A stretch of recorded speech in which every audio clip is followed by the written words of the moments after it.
वर्ष झाली आहेत एकतर लग्नाला. सो त्याच्याबद्दल मी तुला नक्की विचारेन की बरेच सण जातात आपले, बरेचसे डेज असतात. आठवणीतला व्हॅलेंटाईन डे वगैरे आठवतोय का?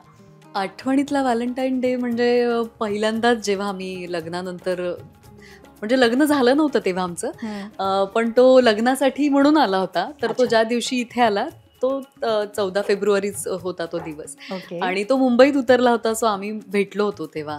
सो मला तोच मला वाटतं आठवणीतला व्हॅलेंटाईन डे आमचा दोघांचा. ओके. पण अशी कुठली गोष्ट किंवा गिफ्ट जे नीरजने दिलंय ते तुझ्या लक्षात राहिलेलं आहे?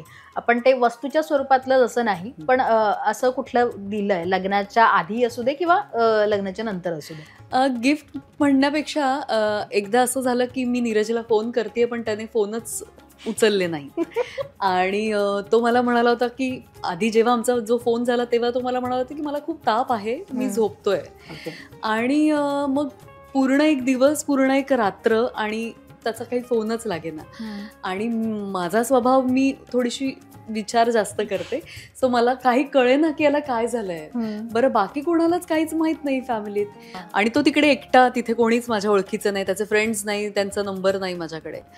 आणि बस त्यानंतर त्याने फोन स्विच ऑफ केला.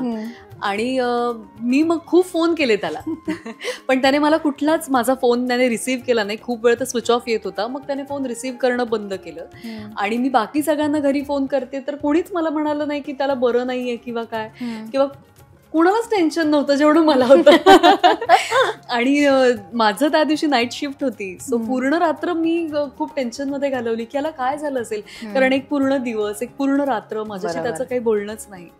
सो आणि मग मला अचानक त्याचा फोन आला की मी तुझ्या घराच्या खाली आहे. तोही तो मला करणार नव्हता, पण पत्ता नीट चुकू शकतो या भीतीपोटी त्यांनी मला फोन केला. आणि मग मला तो भेटायला आला होता. सो ती एक खास माझं गिफ्ट म्हणशील ते मला मिळालेलं. त्यानंतर बाकी गिफ्टचा तसा देतोच, पण खूप छान सरप्राईज होतं हे. माझ्या मते डिरेक्टली एवढा स्ट्रेस दिल्यानंतरच त्याला काहीतरी छान करणं अपेक्षित होतंच. पण नीरज, कोण जास्त एकमेकांमध्ये असे सरप्राईजेस आणि गिफ्ट देण्यामध्ये उत्सुक असतं? ते काय म्हणजे आहे दोघांमधलं गुपित? ते मीच असतो नेहमी एक साईड.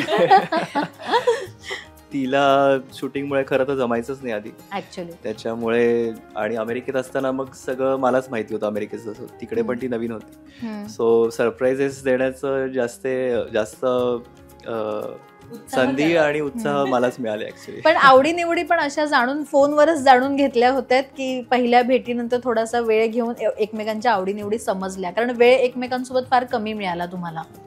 हा, फोनवर. आणि आता जसं आम्ही एकमेकांबरोबर राहतोय त्याच्यानुसारच आम्हाला कळले आवडीनिवडी वगैरे. अर्थात. आणि माझ्या मते बरेच प्रश्न आहेत. त्याच्यातलं मला आणखी एक प्रश्न विचारायचा ते म्हणजे मगाशी म्हणाली तसं व्हॅलेंटाईन डेला पहिले छान गिफ्ट मिळाले, तो व्हॅलेंटाईन लक्षात राहिलाय. लग्नानंतरचा व्हॅलेंटाईन चेंज झाला का? चेंज असं नाही, म्हणजे तो एकच व्हॅलेंटाईन होता जेव्हा आम्ही एकत्र होतो बेसिकली. त्याच्यानंतर ती आत्ता होती अमेरिकेत. तसं या व्हॅलेंटाईनला मी तुला एक गिफ्ट दिलं होतं पण ती विसरलेली आहे ऍक्च्युली. सो ते पण ऍक्च्युली असं होतं की तिला मी हेडफोन घेतले होते आणि त्याच्यावर म्हणजे त्या एन्व्हलपवर बॅटरी आणि स्पोर्ट होईल वगैरे असं आलं होतं चित्र. सो ती इतकी घाबरली होती की ह्यानी काय दिलं मला नक्की. सो ती फोडताना खूप पॅनिक झाली होती. आणि तेव्हा मी प्रेग्नंट होते.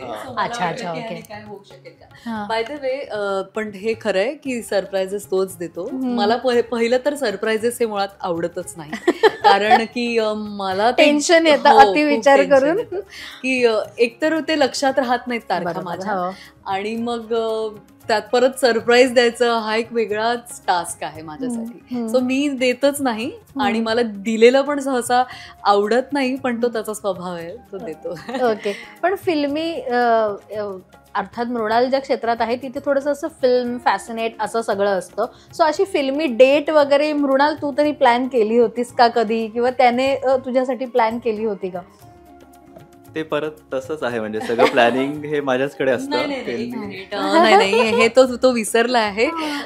पण तो इथे जेव्हा आला होता एकदा, तेव्हा मी खूप छान सगळं घर डेकोरेट केलं होतं. आणि मी कधीच सरप्राईज देत नाही हे मला सतत ऐकावं लागल्यामुळे असेल, किंवा पण मला मनापासून त्याला सरप्राईज द्यायची इच्छा होती. सो मी खूप प्रयत्न केला. शूटिंग मधून एक दिवस सुट्टी घेतली होती मी आणि मी सगळं घर डेकोरेट केलं होतं त्याच्यासाठी आणि मी खास काही गोष्टी तयार करून घेतल्या होत्या त्याच्यासाठी. सो ते विचारते. ते तर आहेच. एकदा म्हणजे एकदा लक्षात 8 वर्षात आणि त्याच्या आधीचे थोडे 1-2 वर्ष घेतली तर एकदाच. ओके, बरं. बर्थडेज खास लक्षात राहिले का एकमेकांचे? आणि असा एखादा बर्थडे किंवा आपण अफेअर असल्यानंतरचा एक बर्थडे असतो आणि आपलं लग्न झाल्यानंतरचा बर्थडे असतो, खूप स्पेशल असतात कारण पहिले दिवस असतात, आपले फार जवळचे दिवस असतात. असा एखादा बर्थडे लक्षात राहिलाय छान? लक्षात राहिलेले तसे म्हणजे त्याच्याबरोबर घालवलेले सगळेच बर्थडेज माझ्यासाठी स्पेशल होते. पण एक आहे की अच्छा, म्हणजे माझ्या बर्थडेला तिने चीज केक केला होता ऍक्च्युली आणि पहिल्यांदाच केला होता तो. सो तो इतका उत्तम केला होता तिने, त्याच्यामुळे तो एक लक्षात आहे माझ्या. अच्छा. नीरजचं कसं आहे, नीरज फूडी आहे. त्याला तू काहीही दिलं तरी खायला त्याला जर उत्तम मिळालेलं असेल, म्हणजे त्याच्या आवडीचं आणि उत्तम असेल चवीला सुद्धा, तर तो खुश असतो. बाकी मग त्याला काही नसलं तरी चालेल, पण जे मेन खाणं आहे ते छान झालं पाहिजे. आणि मलाही वाटतं की ते त्याच्यासाठी असावं उत्तम. सो म्हणून मी खरं तर शिकले डिशेस करायला. अदरवाईज त्या बाबतीत मला म्हणजे मी कॉन्शियस होते खूप की मला जमेल की नाही, कारण तशी वेळ कधी फारशी आली नाही. पण तेवढं मात्र मग मी आवर्जून करते.